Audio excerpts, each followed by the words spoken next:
오늘 읽었던 고린도전서 7장 32절부터 마지막 절까지 말씀을 통해서 주의 일을 염려하라고 하는 제목으로 하나님 말씀 전하겠습니다. 지난주도 마찬가지고 이번 주도 마찬가지로 주로 이제 결혼에 관련된 얘기들이 들어있거든요.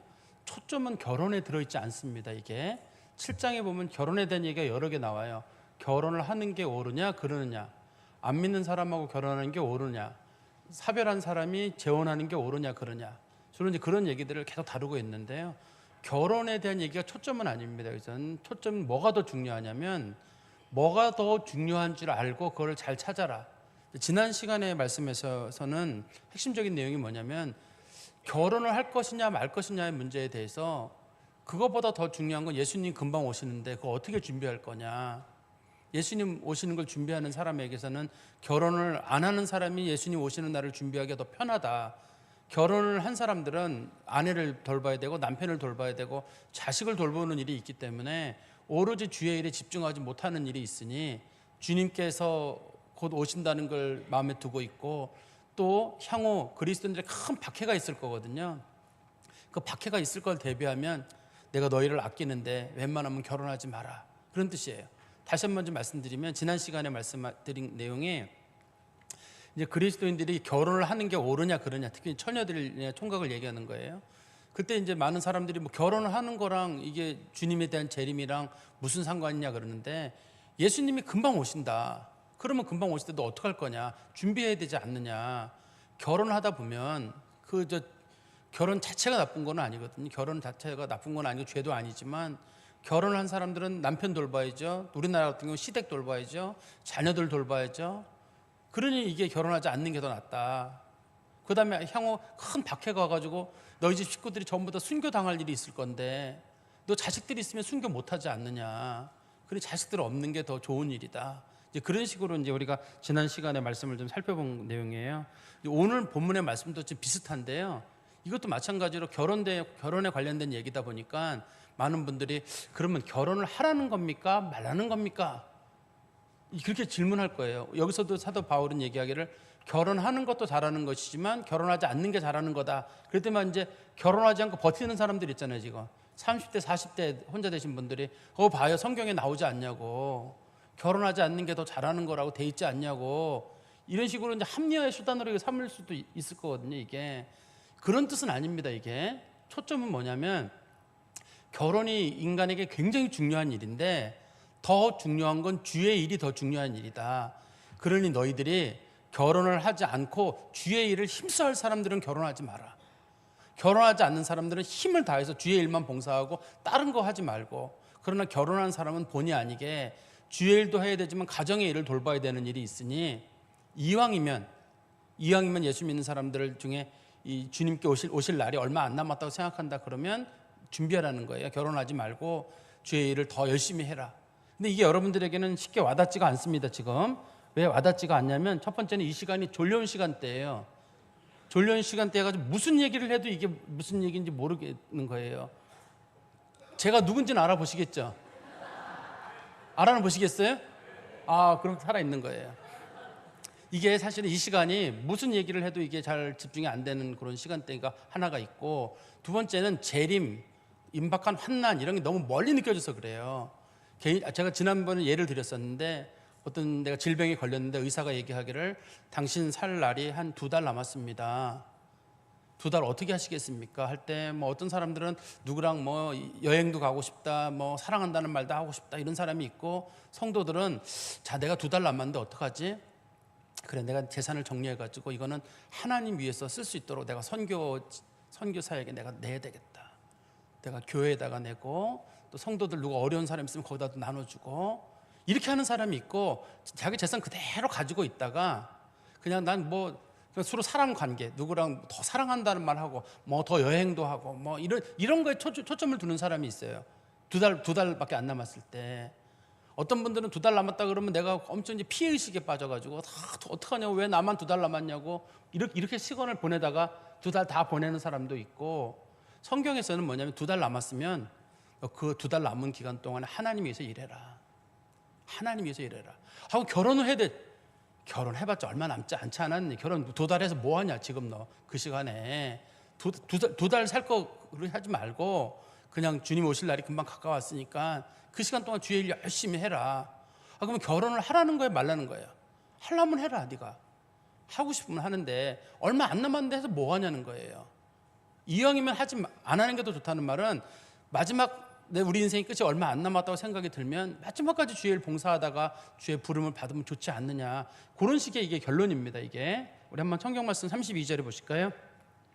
너희가 염려 없기를 원하노라. 염려 없다는 말은, 염려 없기를 바란다는 말은, 고린도 교회 성도들은 원래 이방인들이잖아요. 그냥 자기들 잘 먹고 잘 살았어요. 다 잘 살아요. 이 동네가 워낙 부유한 동네라서. 조금만 마이크를 좀 낮출까요? 다 잘 사는 동네 성도들이라서 먹고 사는 문제는 일절 걱정이 없어요, 여기는. 그리고 뭐 워낙 로마의 어떤 직할지로서의 역할도 하고 있기 때문에 앞으로 미래에 대한 걱정도 없어요. 다른 나라가 쳐들어오는 일도 없어요. 여기는 로마 시의 일부분이기 때문에 모든 게 다 완벽한 동네입니다. 그런데 사도 바울이 갑자기 뭐 결혼을 하니 많이 이런 얘기를 꺼내니까 뭐 임박한 재림, 또 다가올 환난, 이런 얘기를 하니까 성도들의 마음속에, 야, 그러면 내가 지금까지 재산을 모아놓고 열심히 살아왔는데 주님이 오시게 되면 이거 다 어떻게 되지? 앞으로 큰 박해가 다가온다는데 내가 어떻게 이기지? 뭐 이런 걸 가지고 성도들이 근심할 거 아니에요. 그래서 사도 바울이 성경에 말하기를 너희가 염려 없기를 바라노라. 너무 걱정하지 말아라, 이런 뜻입니다. 장가가지 않는 자, 32절에 장가가지 않는 자는 주의 일을 염려하여 어찌하여 주를 기쁘시게 할까 하되, 장가를 가지 않는 사람들은 온통 관심이 뭐냐면 난 주의 일을 할 거야. 그렇지만 33절에 보시면 장가간 자는 세상 일을 염려하여 어찌하여 아내를 기쁘게 할까 하여 마음이 갈라진다. 사람을 두 개로 나눠놨죠. 남자를 얘기한 겁니다. 장가가지 않는 사람들은 두 종류의 남자예요. 하나는 아내가 사별을 통해서 아내가 죽은 경우, 그다음에 자기가 총각인 경우, 두 가지 경우가 있는데, 하나님 믿는 사람들의 온통 관심이 이제 하나님 섬기는 게 온통 관심이에요, 총각들은. 그렇지만 아내가 있는 사람들은 아내 돌봐야죠, 자식 돌봐야죠. 그러니까 성경에서 말하기를, 그러면 마음이 두 개로 나눠지잖아요. 하나는 아내와 자식 쪽으로 나눠지고 하나는 주의 일로 나눠지니까 총각들, 그러니까 아내가 죽었든지 내가 혼자 결혼 아직 안 했든지 그냥 혼자 지내라. 그리고 34절 중간에 보시면 시집가지 않은 자와 처녀는, 시집가지 않은 자란 말은 남편이 사별한 경우에, 남편과 사별한 경우에 그 여자와 결혼하지 않은 처녀를 얘기하는 거겠죠. 주의 일을 염려하여 몸과 영을 다 거룩하게 하려 하되, 몸과 영을 거룩하게 한다는 말은 무슨 뭐 깨끗하고 정결하고 뭐 그런 뜻이 아니라 온통 관심이 주의 일에만 있대, 이런 뜻이에요. 결혼하지 않은 여자들은 온통 관심이 주의 일에만 있대. 시집간 자는 세상 일을 염려하여 어찌하여 남편을 기쁘게 할까 하느니라. 똑같죠. 총각하고 똑같아가지고 어떻게 하면 내가 아내를 잘 돌보고 아내를 도와줄 수 있을까, 내가 떠난 다음에도 어떻게 아내를 잘 챙길 수 있을까, 이런 일을 한다는 거예요. 이 두 가지를 다시 한번 정리해드리면, 사람은 두 종류가 있는데 남자와 여자가 있고, 그 다음에 결혼할 사람이 있고 결혼 안 할 사람이 있고, 근데 결혼 안 한 사람들의 초점은 하나님 일을 내가 더 열심히 봉사할 그럴 마음을 더 많이 가지고 있고, 그 다음에 결혼 안 한 사람들은 더 하나님 일에 집중할 수 있는 마음이 있지만, 결혼한 사람들은 집중도 하긴 하지만 조금이라도 그 남편이나 자식 돌보는 일에 마음이 나눠질 수 있으니, 그러면 누가 더 좋은 거냐? 하나님 일에 바짝 집중하는 거, 그게 더 좋다는 거예요. 그래서 나는 너희들이 결혼하지 않고 이왕이면 주의 일 잘 준비하기를 바란다, 그렇게 성경이 설명을 하고 있는 겁니다. 이게 35절에 결론을 내놨습니다. 이렇게 내놨어요. 내가 이것을 말하면 너희의 유익을 위하며 너희에게 올무를 놓으려 함이 아니니, 그러니까 내가 너희들 하나님의 나라를 위한 준비를 하려고 하라는 뜻이지 결혼하지 말라, 그 얘기 하려고 하는 게 초점이 아니라는 겁니다. 오직 너희로 하여금 이치에 합당하게 하여 흐트러짐 없이 주를 섬기게 하려 함이라. 오로지 주님만 섬기도록 하기 위해서예요. 간단하게 설명드리면 이런 거죠. 결혼 안 한 여자가 있고 또 총각이 있는데, 둘 다 하나님 섬기는 일에 100% 마음을 써라. 그런데 결혼한 사람들은 100% 마음을 쓴다 하더라도 그게 안 되니 어떤 게 더 하나님 앞에 마음 쓰기 좋으냐? 이왕이면 결혼 안 한 사람이 더 마음 쓰기 좋으니까 할 수만 있으면 결혼하지 않는 게 좋겠다. 임박한 재림과 다가온 환난의 문제와 하나님 말씀에 대한 순종의 문제예요. 이게 사도 바울이 원론을 이렇게 얘기했는데 현실에 들어가면 정반대예요. 한번 보세요. 우리 결혼 안 한 처녀들 봉사하는 거랑 결혼한 유부녀들 봉사하는 거로 보면 결혼한 유부녀들이 100배 더 많이 하거든요. 그렇죠. 청소도 해야 되죠. 주방에도 들어가야죠. 뭐 봉사대 성가대도 서야죠. 졸려온 시간대 남들 다 보고 있는데 저기 성가대도 앉아 있어야죠. 이런 데 들어있으면 졸린 게 티가 안 나잖아요. 저기 방송에 찍히거든요. 졸면은 눈을 부릅뜨고 앉아서 버텨야죠. 집에 가서는 또 집안일 해야죠. 아침 다 정리해놓고 나왔죠. 아가씨들은 자기 몸 하나만 싹 빠져나오거든요. 그리고 아가씨들은 생각하기를 어떤 생각이냐면 내가 교회 봉사를 제일 많이 해. 내가 교회에서 이것 따고 저것 따고. 근데 유부녀들 입장에서 보면 웃어요. 말도 안 돼.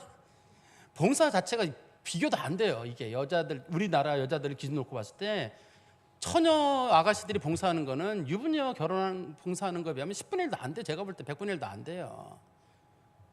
우린 자기 몸 챙기기나 바쁘고 자기 아는 뭐 몇몇 동료들 무슨 뭐 셀 모임 그런 거는 관리할지 몰라도 아무것도 안 돼요. 그래서 우리나라 속담에 그런 말이 있거든요. 기독교인들끼리 쓰는 속담인데 처녀 신앙 믿지 말라는 말이 있어요.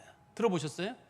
결혼하지 않은 여자들의 신앙은 이게 신앙인지 아닌지 확인할 길이 없다. 이 사람이 결혼을 하고 나 보면 그게 진짜 신앙인지 확인할 수 있다. 실제로 우리가 그런 얘기들 종종 하거든요. 진짜 결혼 전에 그렇게 신앙생활 잘했는데 결혼하고 나서 일절 교회 안 다니는 사람이 있어요. 저는 제가 아는 여자 선교사님이 결혼하고 교회를 안 다니는 분이 계세요. 중국 선교사로 갔거든요. 열심히 선교를 갔는데 거기서 좀 좋은 직장을 가진 남자랑 만났어요. 그래서 자기 목표가 전도가 목표라고 했는데 교회 안 다녀요. 신학교 다 마치고 신학 대학원까지 마치고 전도사님으로 선교사님으로까지 갔는데 교회 안 다녀요. 난 두 분이나 봤어요. 한 분은 군인하고 결혼하셨는데 그 남편이 교회 못 다니게 아주 엄하게 하셔가지고 교회 안 다니시더라고요. 어린 시절에 우리에게는 예수 믿고 목숨을 걸고 예수 믿으라고 그렇게 말씀하시던 전사님이셨거든요. 제가 이제 그분을 저희 교회에서 못 보고 나중에 이제 그 전도사님 친구분이 저희 교회 전사님이셨기 때문에 여쭤보니까 교회 안 다닌다 그러더라고요. 걔 말도 꺼내지 말라고. 다들 반대했다는 거예요. 안 믿는 사람하고 결혼하지 마라. 자신 있다는 거예요. 그 실제로 얼마나 야무지고 기도 생활을 잘하는지 쟤는 할 줄 알았대. 다들 저 정도 자신감이 있는데 교회 안 다니더라는 거예요. 그런 일이 있기 때문에 크게 조심할 일인데, 근데 사도 바울은 옛날의 성도들이 지금이나 달랐던 것 같아요. 결혼하지 않은 여자들이 목숨 걸고 예수 믿었던 것 같아요. 누가 더 신앙생활을 잘하냐 보니까 결혼 안 하고 주님만 섬기던 여자들이 훨씬 그냥 평생 예수 섬기던 사람들이 있었는데, 그 사람들에 비하면 결혼한 사람들은 마음이 남편 쪽으로 아이들 쪽으로 나눠지는 걸 보니까 사람들이 결혼하지 않고 교회 다니는 성도들을 보면 야 대단하다, 저 사람들은 주님과 결혼했나 보다, 그런 일이 있었다는 거예요. 그리고 앞으로 큰 환난이 다가올 텐데 결혼하지 않은 사람들은 걸리는 게 없어요. 순교의 자리로 가거나 뭐 할 때 크게 걸리는 게 없어요. 그런데 이 결혼한 사람들은 걸리는 게 많아요. 자식도 생각해야죠. 남편도 생각해야죠. 그게 걱정거리가 돼가지고 일을 못하는 일이 있거든요. 그래서 사도 바울인 그래서 성경에 말하기를 그래 결혼하는 거 잘하는 거다. 그러나 안 하는 게 더 잘하는 거다. 내가 이것을 너희들의 유익을 위해서 하는 말이다. 이렇게 말을 하는 겁니다. 그리고 36절에 보십시오. 그러므로 만일 누가 자기의 약혼녀에 대한 행동이 합당하지 못한 줄로 생각할 때 그 약혼녀의 혼기도 지나고 그같이 할 필요가 있거든 원하는 대로 하라. 그것은 죄 짓는 것도 아니니 그들로 결혼하게 하라. 이게 우리나라 말이 번역은 잘 돼 있긴 한데 우리가 의미를 좀 파악하기는 어렵습니다. 조금 좀 자세하게 설명을 드려야 되는데요. 다시 보십시오. 만일 누가 자기의 약혼녀에 대한 행동이 합당하지 못한 줄로 생각할 때, 어떤 사람이 누구랑 약혼을 했어요. 그런데 생각이 합당하지 못한다는 말은 무슨 뜻이냐면 성적 욕구가 이게 멈춰지지가 않는 거예요. 약혼을 했는데 성적인 그런 욕구가 계속 있는 거예요, 이 사람. 그러면 성적 욕구가 없는 사람이 있거든요. 그런 사람은 혼자 살아도 되는데 자기가 성적 욕구가 강한데도 불구하고 나는 독신으로 살 거야, 혼자 살 거야 그러면은 사도 바울이 그냥 결혼해라. 너 좀 그렇게 교회에 물 흐리지 말고 이 여자 저 여자 찝쩍거리지 말고 그냥 결혼해라고. 제가 언제 한번 말씀드렸죠. 그 어느 교회에 노년부가 있는데 어떤 그 부인 사별하신 장로님이 한 분 계시는 거예요. 근데 그 장로님께서 항상 말씀이 나는 평생 혼자 살 거다.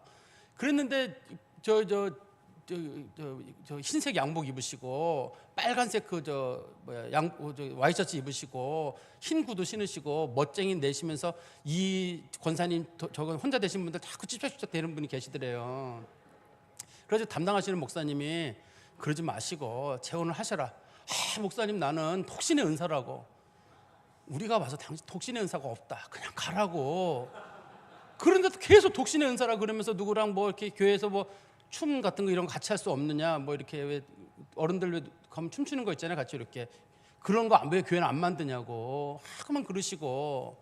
그런 분은 그냥 가시면 됩니다. 그런 분들은 가셔야지. 그런 분들이 독신의 은사랑 무슨 상관이 있어요. 여기도 지금 그런 경우예요. 성적 욕구가 여기 지금 약혼녀 얘기 꺼내는 거는 당시에 나이가 20살 이하를 얘기하는 겁니다. 지금 당시에는 결혼 연령 잘 아시는 대로 여자들 결혼 연령은 최고 나이가 많으면 16살 넘어가면은 노처녀로 분류돼서 결혼을 못 했거든요. 그러니까 여자는 16살 이내일 거고 남자는 20살 이내였을 거예요. 당시에 남자 평균 결혼 연령은 16살이에요. 일반적으로. 여자는 12살이거든요. 그러니까 이때 지금처럼 뭐 나이 많은 거 얘기하는 거 아닙니다. 그때 한참 뭐 정욕적인 나이니까 다시 보시면 이런 뜻이에요. 36절입니다. 약혼녀에 대한 행동이 합당하지 못한 줄로 생각할 때, 이게 말의 원래 뜻은 성적인 욕구가 아직까지 그대로 남아있는 경우, 그런 뜻이에요. 그리고 그 약혼녀의 혼기도 지나고, 약혼을 했는데 그 사람이 혼기가 지나버렸어요. 16살이 넘어버렸어요. 그건 이 사람은 딴 사람하고 재혼 못하잖아요. 그러면 내가 설령 독신의 은사가 주의 봉사를 하더라도 이 사람하고 결혼해야 되지 않겠어요? 이 사람 독신으로 살게 할 수는 없잖아요. 이 사람이 혼기가 지났는데, 혼기가 16살이거든요. 그러니까 혼기가 지난 여자는 어떻든 같이 결혼을 해야 되는 거 아니겠어요? 그리고 그같이 할 필요가 있거든. 내가 결혼할 마음도 있고. 그러니까 성적 욕구가 있든지, 아니면 약혼한 사람이 나이가 차가지고 나 아니고 딴 사람하고 결혼할 수 있는 상황도 안 되고, 또 결혼하는 거 자기가 옳다고 생각하거든. 원하는 대로 해라. 결혼하려면 하고 말은 말아라. 근데 여기서는 그러면서 그것은 죄 짓는 것이 아니니 그들로 결혼하게 해라. 결혼하게 하라는 겁니다. 그러나 정반대인 경우가 37절에 나오는데, 그러나 그가 마음을 정하고 결혼하지 말아야지 하고 마음도 정했고 성적인 욕구도 없는 경우에, 이 사람은요, 이게 남자든 여자든 간에 나는 하나님 앞에만 봉사할 거야 라는 그런 마음의 결심이 쓰고, 또 부득이한 일도 없고 결혼하고 싶은 간절함도 없고, 결혼하지 않겠다고 마음도 정했고, 주변의 환경, 여자 나이도 뭐 그쪽에서 찬 나이도 아니고, 근데 주변 환경에서 봐서도 내가 꼭 결혼하지 않아도 되는 그런 상황에 있는 경우, 자기 뜻대로 할 권리가 있어서 부모나 주변의 환경 사람들도 야 네가 알아서 결정해라 그렇게 얘기까지 들어온 경우, 그런 경우는 그 약혼녀를 그대로 두기로 하여도 잘하는 것이니라. 그래, 그 사람 다른 사람하고 결혼하도록 하는 거, 그거 잘하는 거라는 거예요. 다시 한번 37절 정리해 말씀드리겠습니다. 그가 마음을 정하고 난 결혼하지 말아야지, 하나님한테만 평생 섬겨야지라는 마음이 생겼고, 두 번째는 부득이한 일도 없고 결혼해야 되겠다는 그런 간절함도 없고, 뭐 음식도 내가 혼자 차려 먹으면 되고, 빨래도 내가 하면 되고, 뭐 설거지도 내가 하면 되고, 뭐 이렇게 또 혼자 할 수 있는 사람들 있잖아요. 그런 사람들 같은 경우고, 또 자기 뜻대로 할 권리가 있어서 그 뭐든지 간에 이 자기가 판단 내릴 때 혼자서 다 판단 내릴 수 있는 그런 권한이 자기가 있고, 약혼녀를 그대로 두기로 하여도 잘하는 거. 약혼녀 혼자 결정을 했는데 약혼녀가 혼자 있어도 누군가랑 딴 사람하고 재혼하면 되는 경우. 물론 옛날에는 약혼한 사람이 재혼하기가 어려웠습니다. 옛날 약혼도 결혼처럼 취급되는 경우가 있었기 때문에요. 이게 우리나라 약혼하고는 다릅니다. 우리나라 약혼은 결혼 1년 전에 옛날 약혼이지만, 옛날에는 아기 때 부모님들이 정원에 맺어두는 거거든요. 그래서 나이 차면 무조건 결혼을 해야 되는 거예요. 근데 여러 가지 상황상 크게 뭐 문제가 없다 그러면 결혼하지 않아도 된다는 거죠. 38절입니다. 그러므로 결혼하는 자도 잘하거니와 결혼하지 아니하는 자는 더 잘하는 것이니라. 요거를 이제 우리 결혼 안 하는 사람들 이용해 먹지 말라는 거예요. 여기 요 규절이 은혜 받는 사람이 많을 거예요. 요 규절에. 그죠? 결혼하는 자도 잘하거니와 결혼하지 아니하는 자는 더 잘하는 것이니라. 저분은 결혼하신 분이에요.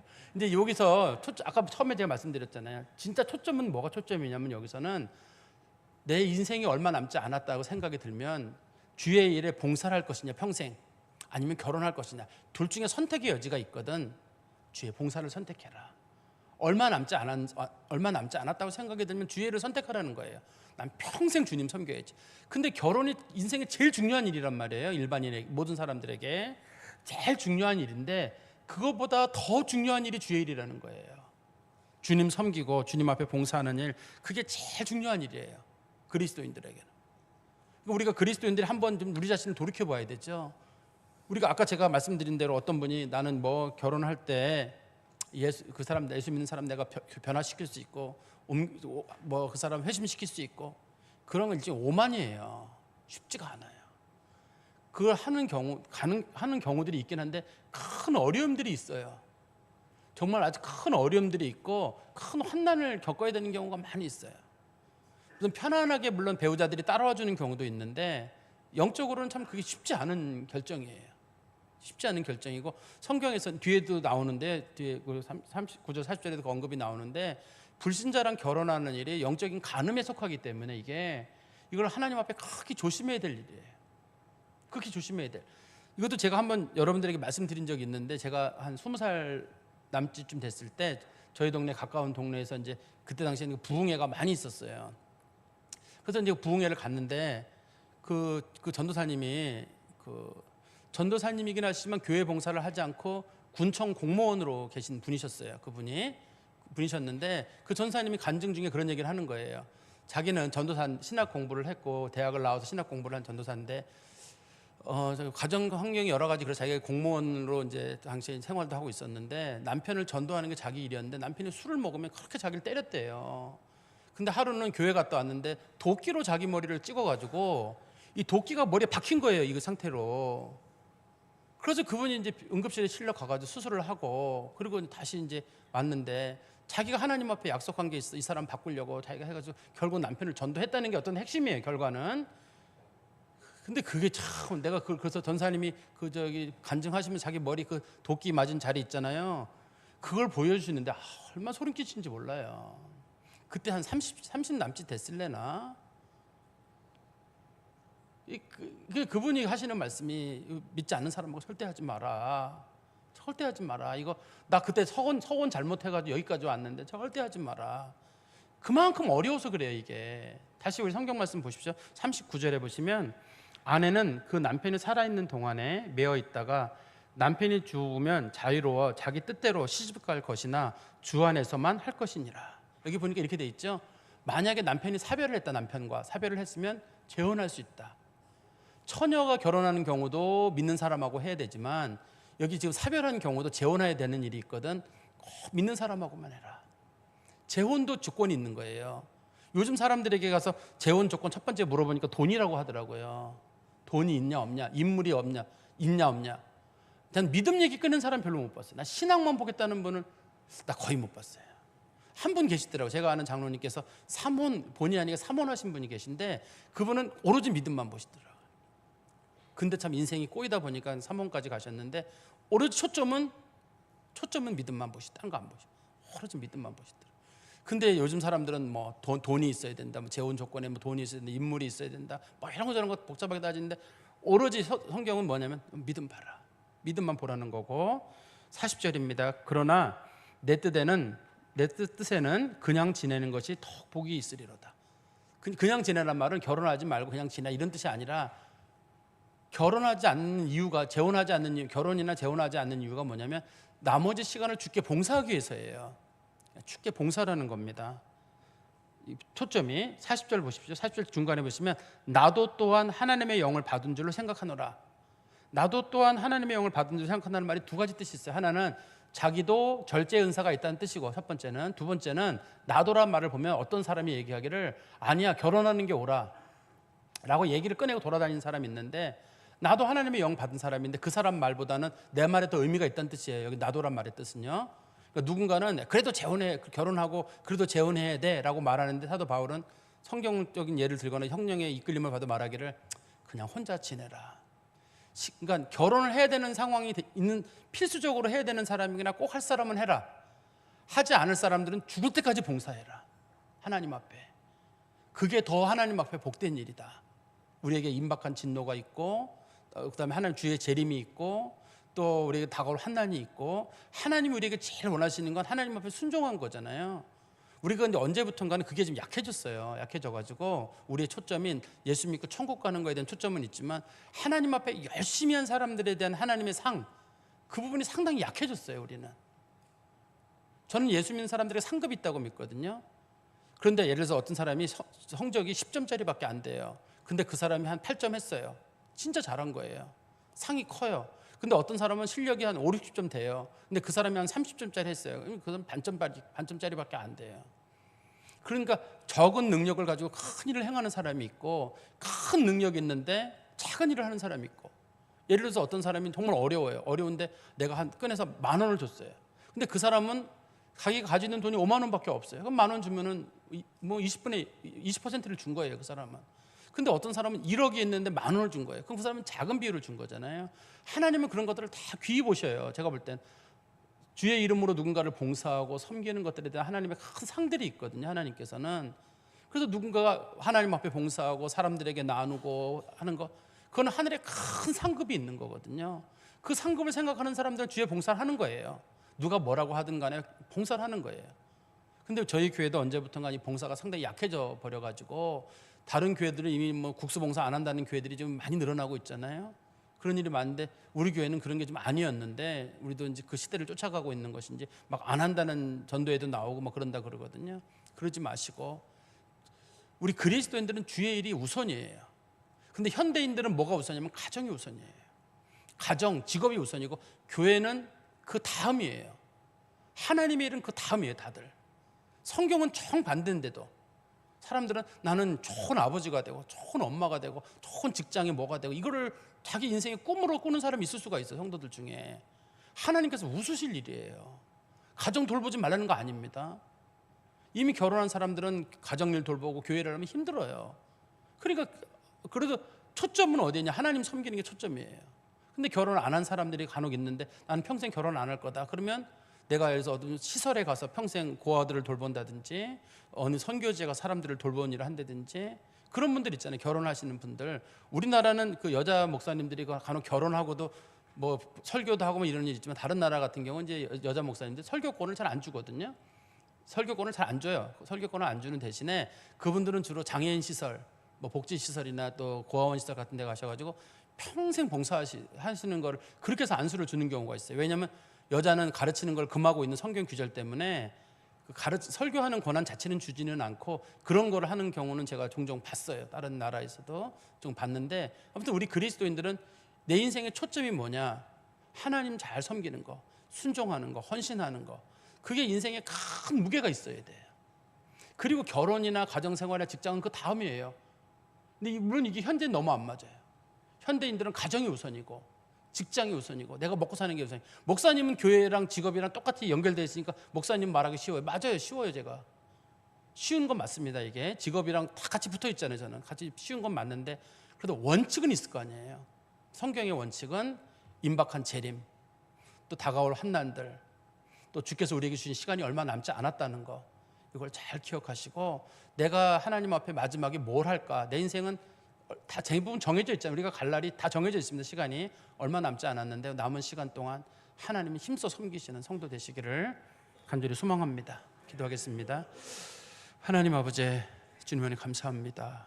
주의 말씀을 꼭 마음에 두게 하시고, 우리들이 가장 먼저 해야 될 것은 주님을 섬기는 일이고 주께 순종하는 일이라는 사실을 마음에 기억하고, 결혼이 굉장히 중요하고 먹고 사는 일이 굉장히 중요하고 세상의 소유를 갖는 것도 굉장히 중요한 일이지만, 하나님 섬기는 일, 주의 오시는 날을 준비하는 일이 더 소중하다는 사실을 날마다 기억하며 재림 신앙을 가지고 살아가는 믿음의 성도들이 되게 하여 주시옵소서.